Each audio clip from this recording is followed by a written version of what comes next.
사무엘하 12장 24절부터 31절까지 말씀 우리 한 목소리로 합독하도록 하겠습니다. 다윗이 그의 아내 밧세바를 위로하고 그에게 들어가 그와 동침하였더니 그가 아들을 낳음에 그의 이름을 솔로몬이라 하니라. 여호와께서 그를 사랑하사 선지자 나단을 보내 그의 이름을 여디디아라 하시니 이는 여호와께서 사랑하셨기 때문이더라. 요압이 암몬 자손의 라빠를 쳐서 그 왕성을 점령하매 요압이 전령을 다윗에게 보내 이르되 내가 라빠 곧 물들의 성읍을 쳐서 점령하였으니 이제 왕은 그 백성의 남은 군사를 모아 그 성에 맞서 진치고 이 성읍을 쳐서 점령하소서. 내가 이 성읍을 점령하면 이 성읍이 내 이름으로 일컬음을 받을까 두려워하나이다 하니 다윗이 모든 군사를 모아 라빠로 가서 그곳을 쳐서 점령하고 그 왕의 머리에서 보석 박힌 왕관을 가져오니 그 중량이 금 한 달란트라. 다윗이 자기의 머리에 쓰니라.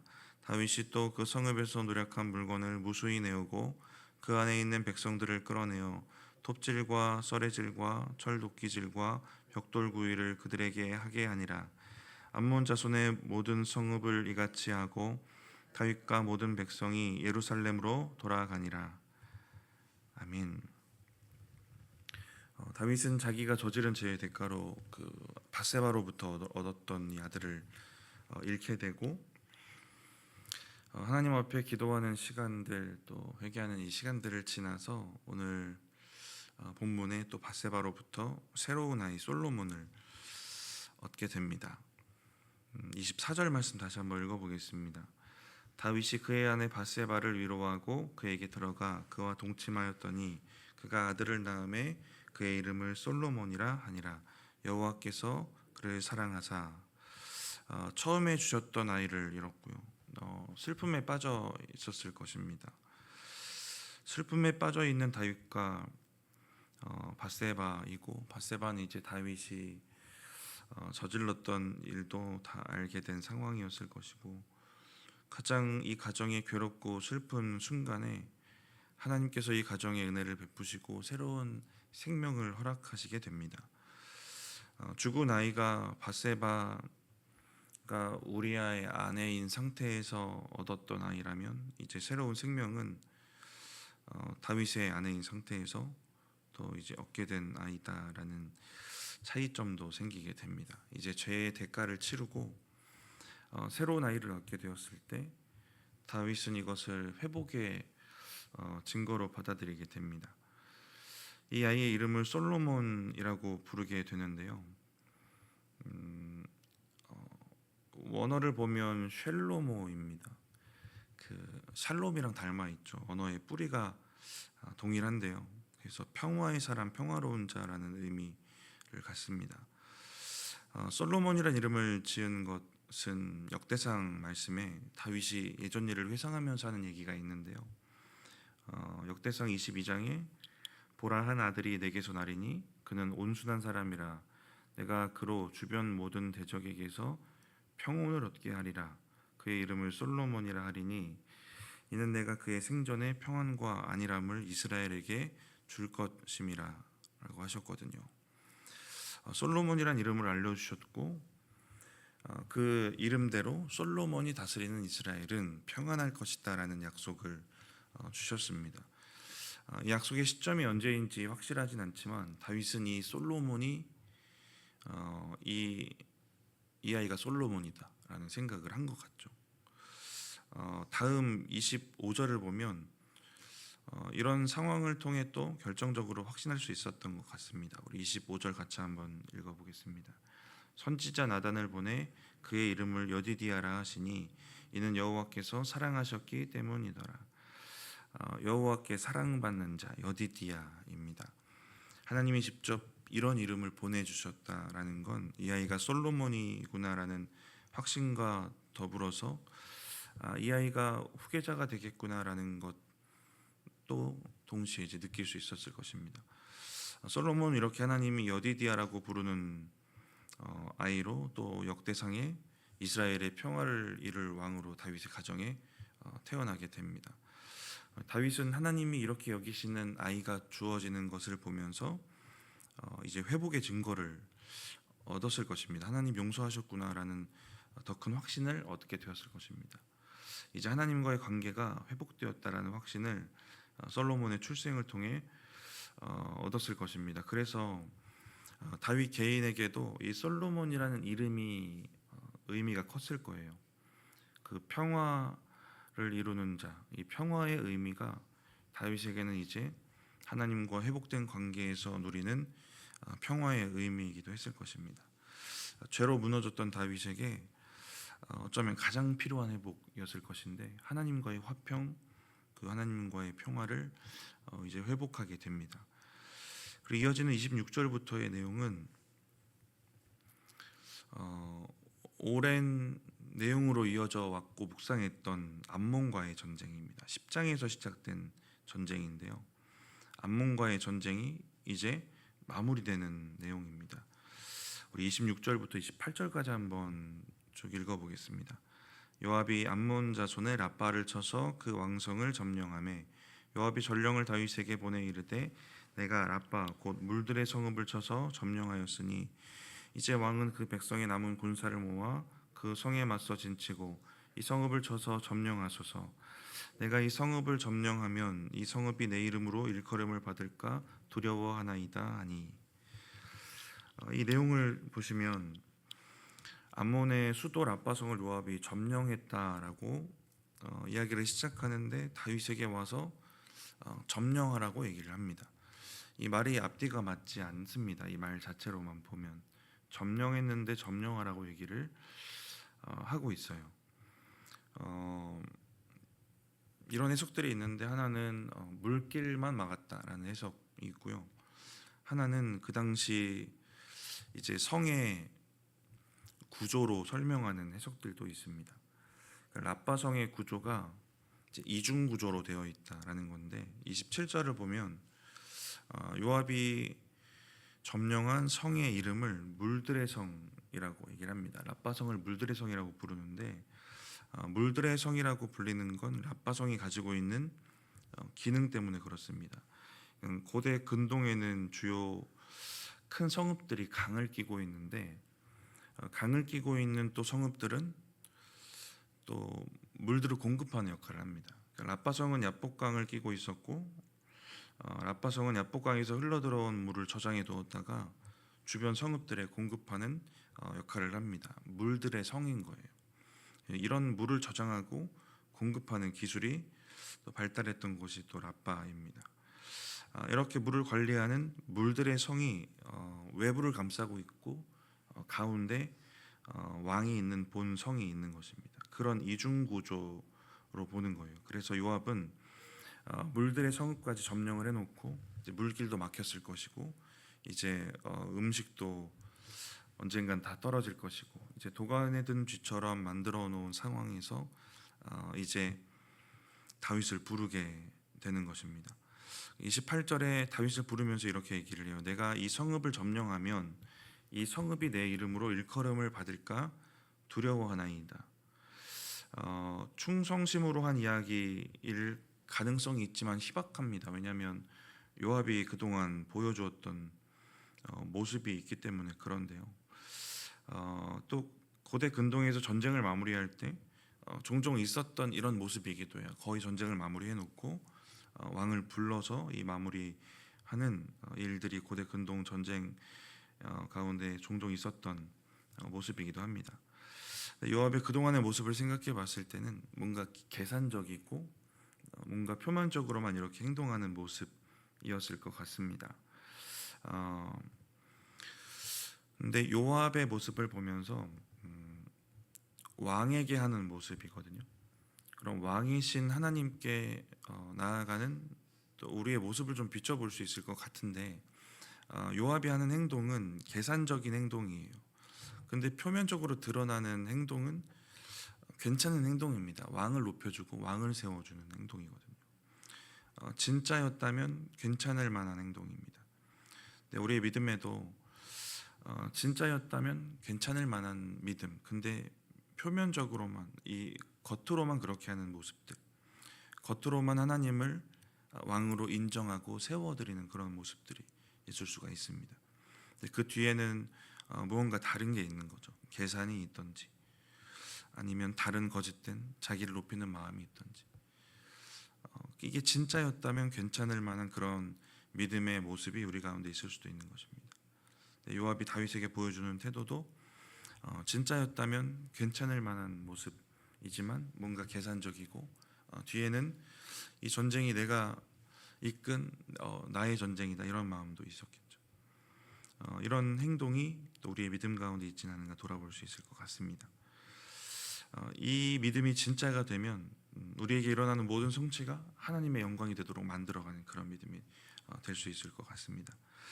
29절 보시면 다윗이 모든 군사를 모아 라빠로 가서 그곳을 쳐서 점령했다라고 이야기합니다. 암몬과의 전쟁에서 승리를 합니다. 암몬을 징벌하는 건 하나님의 뜻이고 오랜 약속이었어요. 암몬은 잘 아시는 내용이지만 광야를 지나고 있을 이스라엘이 지나고 있을 때 선대하지 않고 오히려 괴롭히죠. 또 발람에게 돈을 주어서 이스라엘을 저주하려고 했던 사건들도 있습니다. 하나님이 이 죄들을 잊지 않으시고 암몬과 모압 사람은 여호와의 총회에 들어오지 못할 것이다라는 이 저주의 말씀을 신명기에도 남겨놓으셨는데, 심판의 이야기들을 오랜 시간 약속하셨고, 이제 다윗은 결국 이 하나님의 공의의 징계를 이루어냅니다. 다윗이 이 일을 이루어내게 돼요. 그리고 이 사무엘하라는 흐름 속에서 보면 7장 다윗 언약을 우리가 계속 떠올릴 수밖에 없어요. 이걸 떠올리다 보면 더 큰 은혜가 됩니다. 다윗이 무너진 시점을 우리가 보고 있기 때문에, 무너졌다 회복되는 다윗을 보고 있기 때문에 이 언약이 이어지는구나라는 것들을 우리가 떠올리면 더 큰 은혜가 됩니다. 하나님이 이 암몬을 다시 쳐서 다윗의 이름으로 무너뜨리게 하심으로 다윗이 그 사무엘 7장에서 얻었던 그 언약의 말씀이 또 성취되고 있기도 해요. 다윗의 이름을 위대하게 할 것이다 하셨던 그 약속이 또 이루어지고 있기도 합니다.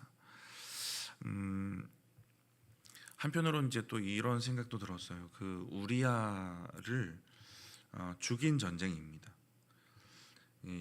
라빠성을 정복하러 가는데 라빠성의 성벽 앞이 우리아를 살인 교사했던 곳이에요. 우리아가 죽어나간 곳입니다. 암몬을 정복하고 라빠성에서 이 암몬을 정복해 가면서 다윗은 언약이 이루어지는구나, 이것만 생각하진 않았을 것 같아요. 승리의 영광만 생각하지 않고 자신의 죄도 떠올렸을 것입니다. 자신의 죄 때문에 이 내가 정복하고 있는 이 성벽에서 죽어간 우리아의 모습도 떠올렸을 것입니다. 승리의 또 영광의 자리이면서 죄를 떠올릴 수 있는 자리이기도 해요. 죄 지었던 장소인데 이제 다시 영광의 자리가 된 것이기도 합니다. 패배했던 그 장소에서, 죄에 넘어졌던 그 장소에서 하나님의 회복을 경험한 후에 이제 다시 그곳이 영광의 장소, 하나님의 언약이 이어지고 있는 장소로 또 되어지고 있는 것입니다.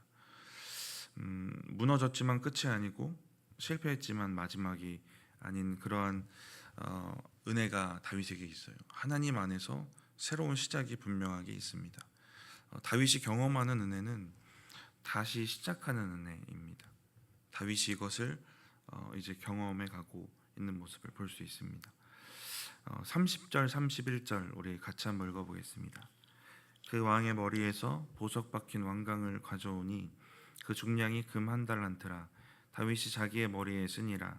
다윗이 또 그 성읍에서 노력한 물건을 무수히 내오고 그 안에 있는 백성들을 끌어내어 톱질과 썰애질과 철 도끼질과 벽돌 구이를 그들에게 하게 하니라. 암몬 자손의 모든 성읍을 이같이 하고 다윗과 모든 백성이 예루살렘으로 돌아가니라. 31절에 톱질, 썰애질 이런 단어들이 나옵니다. 이런 단어들을 예전에 되게 오래전 해석인데요. 그때는 주민들을 괴롭히고 고문하는 표현으로 해석을 했습니다. 그리고 오늘 본문이 시간 순서대로의 기록이 아니고 암몬성 정복 후에 솔로몬이 태어났다고 보는 견해는 지금도 있어요. 시간 순이 아니라면 솔로몬의 탄생 전이에요. 그렇다면 이게 회복의 증거라고 쭉 말씀을 드렸는데, 그러면 다윗의 믿음이 회복되기 전이고 그것이 다윗의 잔인한 행동으로 이어졌다. 그 예전의 그런 해석으로 해석될 수 있는 가능성을 열어두게 되는 거죠. 근데 이 내용의 그 마지막 절의 내용이나 또 흐름이나 이런 것들을 보면 시간 순으로 기록되었다라고 보는 것이 좋을 것 같고, 톱질, 썰해질, 철도끼질 같은 표현도 그들 자체를 괴롭힌 게 아니라 그들이 노동했던 모습을 표현한 것이라고 해석하는 것이 좋을 것 같습니다. 톱질, 썰해질 등을 해서 이제 노역을 시켰는데, 학자들 중에 대부분은 이 노역이 라빠성을 허무는 노동이었다고 봅니다. 또 한편에서는 예루살렘까지 데려가서 예루살렘을 재건하고 막 건물을 짓는 노역을 시켰다라고 보기도 하는데, 이 노역을 시킨 후에 31절을 보면 다시 예루살렘으로 이제 돌아가게 되거든요. 그래서 라빠성을 허무는 노동이었다라고 보는 게 좋을 것 같아요. 그러니까 하나님은 암몬에 대한 심판을 이제 거기까지 하는 겁니다. 암몬의 손을 통해 암몬의 본거지를 무너지게 하는 것까지. 그러니까 심판의 그 시간들이 하나님은 그들이 다시 그 성읍을 세워서 그 성읍 안에서 다시 일어나서 반역하지 않도록 하나님은 그 성을 허무는 것까지가 허무는 것까지 심판에 포함시킨 것 같습니다. 17장을 보면 압살롬 반람이 일어난 시기이거든요. 이때 암몬의 그 왕가에 소비라는 사람이 있습니다. 라빠성에서 이제 그가 다윗에게 와서 다윗을 돕습니다. 그렇다는 건 그들을 잔인하게 학대하지는 않았겠구나라는 또 추측을 가능하게 합니다. 다윗이 암몬을 전복했을 때 정말 잔인할 정도의 행동을 한 건 아니라고도 추측해 볼 수 있을 것 같아요. 암몬은 하나님의 약속대로 하나님의 심판을 마주하게 되었고, 그들의 본거지도 그들의 손으로 또 무너뜨리는 그 심판을 마주하게 되었지만, 다윗은 그들을 잔인하게 학대하고 씨를 말리는 것은 아니고 하나님의 공의의 통치 아래 두고 함께 하였던 것 같습니다. 말씀을 마치면서 오늘 본문을 보면서 우리가 주목해 보는 건 다시 다윗이 하나님의 심판을 대행하는 자로 서 있다라는 것이고요, 왕의 역할을 잘 감당하는 위치로 복귀했다는 것입니다. 하나님이 약속하신 언약 안에, 그 사무엘하 7장의 그 언약 안에 거하는 자로 돌아와 있다는 겁니다. 이제 죄의 늪에서 벗어나 자기의 영적 육적 위치를 회복합니다. 죄에는 넘어졌지만 오늘 샘가 제목이 너무 좋은데요, 실패는 끝이 아니다. 실패로 끝나는 것이 아니라 다시 시작하고 있습니다. 밧세바로부터 얻은 첫 아이가 죽었지만 그곳에서 다시 시작한 다윗은 솔로몬을 얻게 됩니다. 라빠성이 우리아를 죽이는 곳이었지만 그곳에서 다시 시작한 다윗은 하나님이 약속하신 암몬 심판의 도구가 됩니다. 저와 여러분에게도 다시 시작하는 은혜가 있기를 바랍니다. 죄에 넘어졌을 때 또 원인이 될 수 있고요, 무기력이나 게으름도 다시 시작해야 되는 원인이 될 수 있습니다. 우리가 다른 세상 일에만 매여 사는 것도 뭔가 하나님 앞에 다시 시작해야 되는 원인이기도 합니다. 우리 각자의 그 다시 시작해야만 하는 원인을 넘어서 다시 시작하시기 바랍니다. 다윗이 하나님 앞에 회복되었을 때 다시 자기가 서야 될 위치로 돌아갑니다. 저는 이게 사명이라고 생각을 해봤거든요. 사명의 자리로 돌아가요. 다윗의 죄가 시작된 11장 1절에 왕이 출전할 전쟁의 때가 왔지만 다윗이 예루살렘에 있습니다. 동일한 암몬과의 전쟁이었어요. 그리고 다윗이 은혜를 회복한 오늘 본문에는 암몬과의 전쟁에 다윗이 참전하고 그 전쟁을 마무리하게 됩니다. 다시 시작하는 은혜 안에서 다시 다윗처럼 다시 하나님이 원하시는 그 사명의 자리로 돌아가시는 저와 여러분들 되시기 바랍니다. 제가 기도하겠습니다. 하나님 감사합니다. 다윗의 또 이 회복된 모습과 또 자기의 역할을 감당하는 자리로 돌아간 다윗의 모습을 보면서 우리의 믿음을 돌아보고 또 우리의 사명도 돌아봅니다. 하나님, 우리 가운데 어떤 원인으로든지 멈춰져 있는 우리의 믿음이 있다면 다시 시작할 수 있는 은혜와 능력을 허락하여 주시어서 우리가 다시 그 은혜를 힘입어 우리에게 허락하신 우리가 있어야 될 위치, 우리의 사명의 자리로 잘 돌아갈 수 있도록 주님 인도하시고 함께하여 주시옵소서. 하나님, 주님 앞에 예물 드린 손길이 있습니다. 하나님, 예물 받으시고 또 응답하여 주시고 하나님, 그 받으신 예물 축복하여 주시어서 하나님의 나라와 교회를 세워가는 일에 사용될 수 있도록 주님 함께하여 주시옵소서. 감사합니다. 예수님의 이름으로 기도드립니다. 아멘.